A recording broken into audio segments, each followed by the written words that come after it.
നമ്മളുള്ളത് വിറ്റ്ബി ബീച്ചിലാണ്. യോർക്കിലെ ഫാമിൽ നിന്ന് നമ്മൾ നേരെ പോയത് വിറ്റ്ബി ബീച്ചിലേക്കാണ്. ഇതെല്ലാം മൗണ്ടിന്റെ സൈഡിലുള്ള ബീച്ചുകളാണ്. നല്ല പൊക്കത്തിൽ നിന്ന് താഴേക്കാണ് ആ ഒരു കടൽ എന്ന് പറയുന്നത്. നമുക്ക് ഇവിടെ നിന്നുള്ള വ്യൂ പോയിന്റ് എന്ന് പറയുന്നത് അടിപൊളി വ്യൂ ആണ്. അതാ നിങ്ങൾക്ക് കാണാം, താഴെയാണ് കടൽ. നമ്മൾ ഇത്രയും താഴേക്ക് ഇറങ്ങി ചെന്നാൽ മാത്രമേ നമുക്ക് ബീച്ചിലേക്ക് എത്താനായിട്ട് പറ്റുള്ളൂ. യുകെയുടെ ഈസ്റ്റ് സൈഡ് ബീച്ചുകളെല്ലാം തന്നെ ഈ ഒരു സ്വഭാവത്തിലുള്ളതാണ്. എല്ലാം തന്നെ ഒരു മൗണ്ടിന്റെ തീരത്തായിരിക്കും. അപ്പൊ നമുക്ക് ഇതേപോലെ ഒരു മുകളിൽ നിന്നുള്ള വ്യൂ ആണ് കൂടുതലും കിട്ടാറ്. കഴിഞ്ഞ തവണ നമ്മൾ സ്കാർബറോ പോയിട്ടുണ്ടായിരുന്നു, അതിന്റെ വീഡിയോ ഞാൻ അപ്ലോഡ് ചെയ്തിട്ടുണ്ട്. അവിടെയും ഇതേപോലെ തന്നെ നമുക്ക് മൗണ്ടിൽ നിന്ന് താഴേക്കാണ് നമുക്ക് ഇറങ്ങി ചെല്ലേണ്ടത്. പക്ഷെ നല്ല വ്യൂ ആണ് നമുക്ക് മുകളിലിരുന്ന് ആ ഒരു കടൽ കാണാനായിട്ട്. ഇന്ന് നല്ലൊരു സണ്ണി ഡേ ആയതുകൊണ്ട് തന്നെ നല്ല ക്ലൈമറ്റും നല്ല വെയിലും ഒക്കെ ഉള്ളതുകൊണ്ട് തന്നെ ധാരാളം ആളുകൾ ബീച്ചിൽ വന്നിട്ടുണ്ടായിരുന്നു. അത് മാത്രമല്ല നമുക്ക് നല്ല ടോളറബിൾ ആയിട്ടുള്ള ഒരു വിൻഡി വെതറും കൂടിയാണ്. മാത്രമല്ല തെളിഞ്ഞൊരു ആകാശം ആയതുകൊണ്ട് തന്നെ കടലിന് നല്ല ബ്ലൂ കളറായിരുന്നു. നമ്മൾ ഏകദേശം ആഫ്റ്റർനൂൺ കഴിഞ്ഞതിന് ശേഷമാണ് നമുക്ക് ഇവിടെ വരാനായിട്ട് പറ്റിയത്. അപ്പോൾ അതുകൊണ്ട് നമുക്ക് ഒരുപാട് സമയം ബീച്ചിൽ സ്പെൻഡ് ചെയ്യാനായിട്ട് ഉണ്ടാവില്ല, കാരണം ഇന്ന് തന്നെ നമുക്ക് തിരിച്ചു പോകേണ്ടതായിട്ടുണ്ട്. അങ്ങനെ കുറേ സമയം നടന്നതിന് ശേഷം നമുക്കിതാ ഏകദേശം ബീച്ചിന്റെ ഒരു വ്യൂ കിട്ടി തുടങ്ങി. ആ ഒരു മൗണ്ടനും അതിന്റെ സൈഡിൽ ഈ കടൽ വന്നിങ്ങനെ തട്ടുന്നതൊക്കെ കാണാൻ എന്ത് രസമാണല്ലേ. പക്ഷെ ഇന്ന് നന്നായിട്ട് കടൽ കരയിലേക്ക് കയറി കിടക്കുകയാണ്. അതുകൊണ്ട് നമുക്ക് ഒരു മണൽപ്പരപ്പിന്റെ ഭാഗം വളരെ കുറവാണ്. എങ്കിലും നല്ല തിരക്കാണ് ബീച്ചിൽ. ധാരാളം ആളുകളുണ്ട്. കുറെ പേര് വെള്ളത്തിലൊക്കെ ആയിട്ട് നിൽക്കുന്നു, ബാക്കി കുറച്ച് പേര് കരയിലും ഒക്കെ ആയിട്ട്. ഏതായാലും നമ്മൾ കുറേ സമയം ബീച്ചിൽ കൂടെ ഒക്കെ നടന്നു, അവിടെ കുറച്ച് സമയം ഇരുന്നു. അതിനുശേഷം നമ്മൾ കുറച്ച് സമയം വെള്ളത്തിലൊക്കെ ഇറങ്ങിയതിന് ശേഷം നമ്മൾ തിരിച്ച് ഇതിന്റെ മറ്റ് സൈഡിലേക്ക് പോകാനായിട്ട് തീരുമാനിച്ചു. അപ്പോൾ നമ്മൾ ബീച്ചിൽ നിന്ന് കയറി നമ്മളിപ്പോൾ ഒരു ബോട്ടിംഗ് ഏരിയയിലേക്ക് വന്നിരിക്കുകയാണ്. അപ്പോൾ നമ്മൾ എവിടെ പോയാലും നമ്മൾ മിസ് ചെയ്യാത്തൊരു കാര്യമാണ് ബോട്ടിംഗ് എന്ന് പറയുന്നത്. എപ്പോഴും നമ്മൾ ബോട്ടിംഗ് അവൈലബിൾ ആണെങ്കിൽ നമ്മൾ എന്തായാലും അത് ട്രൈ ചെയ്യും. ഇപ്പോൾ നമ്മൾ വീണ്ടും മൗണ്ടൻ ടോപ്പിലാണ് വന്ന് നിൽക്കുന്നത്. അപ്പോൾ ഇവിടെ നിൽക്കുമ്പോഴും നമുക്ക് നല്ലൊരു വ്യൂ ആണ്. ഒരു സൈഡിൽ ബോട്ടിങ്ങിൻ്റെ കാഴ്ചകൾ കാണാം, മറ്റു സൈഡിൽ കാസിൽ കാണാം, പിന്നെ മറ്റു സൈഡിൽ ബീച്ച്. അങ്ങനെ എല്ലാം കൊണ്ട് നല്ലൊരു വ്യൂ കിട്ടുന്ന സ്ഥലമാണ്. അപ്പോൾ ആ ഒരു ഗാർഡനിലൊക്കെ ധാരാളം ചെയറും ഒക്കെ ആയിട്ട് ധാരാളം ആൾക്കാർ ഇരിപ്പുണ്ട്. നമുക്ക് സമയമില്ലാത്തതുകൊണ്ട് നമ്മൾ അധിക സമയം അവിടെ സ്പെൻഡ് ചെയ്തില്ല. നമ്മൾ കുറച്ച് സമയമൊക്കെ അവിടെ നിന്ന് 2 ഫോട്ടോസൊക്കെ എടുത്തതിന് ശേഷം നമ്മൾ താഴേക്ക് നടന്നു. താഴെ എത്തിയാൽ മാത്രമേ നമുക്ക് ബോട്ടിങ്ങിനായിട്ടുള്ള ടിക്കറ്റും കാര്യങ്ങളൊക്കെ എടുക്കാനായിട്ട് പറ്റുള്ളൂ.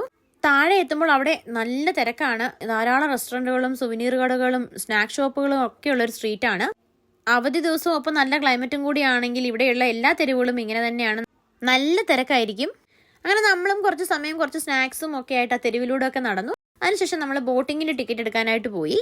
5 പൗണ്ടാണ് ഒരാൾക്ക് ബോട്ടിൽ കയറാനായിട്ടുള്ള ടിക്കറ്റ്. ബോട്ടിൽ കയറുന്ന വീഡിയോസ് ഒന്നും എടുക്കാനായിട്ട് പറ്റിയില്ല, കാരണം ആ സമയം മൊബൈൽ കൈപ്പിടിക്കാൻ നല്ല പേടിയായിരുന്നു. അതുകൊണ്ട് ബോട്ടിൽ കയറി ഇരുന്നതിന് ശേഷം മാത്രമാണ് വീഡിയോ എടുത്തത്. മാത്രമല്ല നല്ല വലിയൊരു ക്യൂ ആയിരുന്നു ബോട്ടിൽ കയറാനായിട്ട്. അതുപോലെ നല്ല തിരക്കുമായിരുന്നു ബോട്ടിൽ കയറാൻ ആളുകളുടെ.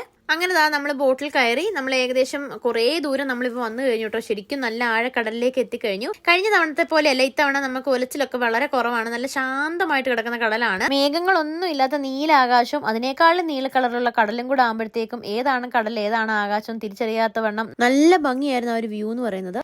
ഒപ്പം നല്ല വെയിലും കൂടി ആയതുകൊണ്ട് തന്നെ നല്ല തിളങ്ങുന്ന ആകാശവും തിളങ്ങുന്ന കടലും ഒക്കെ ആയി നല്ല രസമായിരുന്നു ആ ഒരു യാത്ര. കടൽ നല്ല ശാന്തമായി കിടന്നുകൊണ്ട് തന്നെ നമുക്ക് മറ്റു ബുദ്ധിമുട്ടുകളൊന്നും തന്നെ ഉണ്ടായിരുന്നില്ല. കഴിഞ്ഞ തവണ പോയപ്പോൾ ശരിക്കും ഒലച്ചിലുണ്ടായിരുന്നുകൊണ്ട് തന്നെ നമുക്ക് എൻജോയ് ചെയ്യാനായിട്ട് പറ്റിയിട്ടുണ്ടായിരുന്നു. നമ്മൾ നല്ല പേടിച്ചാണ് ആ ഒരു ബോട്ടിലിരുന്നത്. നമ്മുടെ സ്ട്രോബെറി ഫാം വിസിറ്റ് ഒരു അൺപ്ലാൻഡ് വിസിറ്റ് ആയതുകൊണ്ട് തന്നെ നമ്മൾ ഇന്നത്തെ ലഞ്ച് മിസ് ചെയ്തിട്ടുണ്ട്. അപ്പം നമ്മൾ ഇപ്പോൾ ബോട്ടിൽ കയറാൻ നേരം നമ്മൾ സ്നാക്സും കൂടെ വാങ്ങിയിട്ടാണ് കയറിയത്. അപ്പോൾ നമ്മൾ ആ ബോട്ടിലിരുന്ന് ആ ഒരു കടലും തിരയൊക്കെ ആസ്വദിച്ച് നമ്മൾ ആ സ്നാക്സ് ഒക്കെ കഴിച്ചു. ആ ഒരു ഓളപ്പരിപ്പുകളൊക്കെ കണ്ടിരിക്കാനായിട്ട് നല്ല ഭംഗിയായിരുന്നു. അപ്പോഴേക്കും നമ്മുടെ ബോട്ടിങ്ങിന്റെ സമയം കഴിയാറായിട്ടുണ്ടായിരുന്നു. നമ്മുടെ ബോട്ട് ഏകദേശം തിരിഞ്ഞു. ഇനിയിപ്പോൾ നമ്മൾ തിരിച്ചു പോവാണ്. അങ്ങനെ നമ്മളിപ്പോൾ ഹാർബറിനുള്ളിലേക്ക് കടന്നിരിക്കുകയാണ്. ബോട്ടിൽ നല്ലവണ്ണം തിരക്കുണ്ടായിരുന്നു, അത്യാവശ്യം നല്ലപോലെ തന്നെ ആളുകളുണ്ടായിരുന്നു. അപ്പോൾ നമ്മൾ തിരിച്ചെത്തി. ഏകദേശം ആ കാണുന്ന ആ ഒരു കാസിലാണ് നമ്മൾ മുകളിൽ നിന്ന് കണ്ടത്. അപ്പോൾ ഈ ബോട്ടിങ് കൂടെ കഴിഞ്ഞാൽ നമ്മൾ ഇനിയും വീട്ടിലേക്ക് പോകാനാണ് നമ്മൾ പ്ലാൻ ചെയ്തിരിക്കുന്നത്. അപ്പോഴേക്കും നേരം നന്നായിട്ട് സന്ധ്യ ആയിട്ടുണ്ടായിരുന്നു. ഏകദേശം 5:36 അടുപ്പിച്ച സമയമായിട്ടുണ്ടായിരുന്നു. ഇനി നമുക്ക് നേരെ തിരിച്ചു പോകണം, കാരണം ഇവിടുന്ന് 2 hours നമുക്ക് ഇനിയും ജേർണി ഉണ്ട്. അപ്പോൾ അത്രയേ ഉള്ളൂ ഇന്നത്തെ വീഡിയോ. എല്ലാവർക്കും ഇഷ്ടമായെന്ന് വിചാരിക്കുന്നു. ഇഷ്ടമായെങ്കിൽ തീർച്ചയായും ലൈക്കും ഷെയറും സബ്സ്ക്രൈബും ഒക്കെ ചെയ്യുക. അപ്പോൾ മറ്റൊരു അടിപൊളി വീഡിയോ ആയിട്ട് നമുക്ക് അടുത്ത ദിവസം വീണ്ടും കാണാം. അതുവരെയും എല്ലാവർക്കും ടാറ്റാ.